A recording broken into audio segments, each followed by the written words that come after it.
আমি একটা মেয়েকে ভালোবাস ভাই, প্রেম ভালোবাসা ইতিহাস বলতে তেমন কিছু নাই, ছোট্ট একটা ইতিহাস আছে। প্রেম ভালোবাসা মনে করেন কারো জীবনে এমনিতেই আসে, আবার কারো জীবনে মনে করেন আসতেও যে আসে না। প্রেম ভালোবাসা সবার জন্য না, আমাদের মতো মানুষের জন্য প্রেম ভালোবাসা না। প্রেম ভালোবাসা হচ্ছে বড় লোকদের জন্য, যাদের টাকা আছে তাদের কাছে প্রেম ভালোবাসা, যাদের টাকা নাই তাদের কাছে প্রেম ভালোবাসা নেই।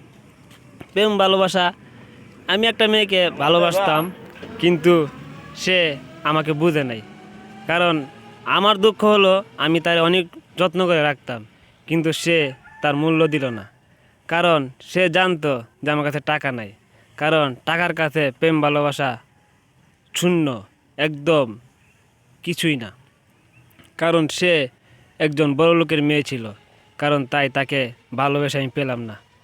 তার কারণ আমার কাছে টাকা নাই। কারণ কি, আজকালকার মেয়েরা দেখবেন যাদের কাছে টাকা আছে তাদেরকেই ভালোবাসে, যাদের কাছে টাকা নেই তাদেরকে ভালোবাসে না। ভালোবাসা এমনটা জিনিস পবিত্র, কারো জীবনে আসে কারো জীবনে আসে না।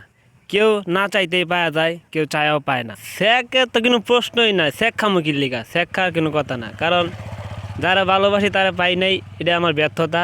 আর যে আমারে পায় নাই এটা তার ব্যর্থতা। এতে তো আমি কিছু কিছু ক্ষেত্রে অনেকে দেখেছেন, অনেকে ভালোবাসা করার পরে একটা মনে মনে একটা গান একটা আঁকে মনের ভিতরে, এরকম কিছু একটা গান আছে কিনা? গান তো একটা আছে, কিন্তু গান তো সবাই একটা মনের মধ্যে রাখে। কারণ কেউ ভালোবাসলে তার নিয়ে একটা গান লেখে, তারে পাওয়ার আশায় বা তারে ভুলার আশায় যে কোনো একটা গান লেখে। আমার মধ্যে তেমন গান নাই, তবু যদি সে আমার কাছে থাকতো তাহলে আমি তাই নিয়ে একটা গান রচনা করতাম। আমি আশা আছি তাকে আর যেন আমি পাই, কিন্তু আমার মনে হয় না সে আমাকে চায়। তাই আমি তার প্রতি আর এত মায়া দেখাই না।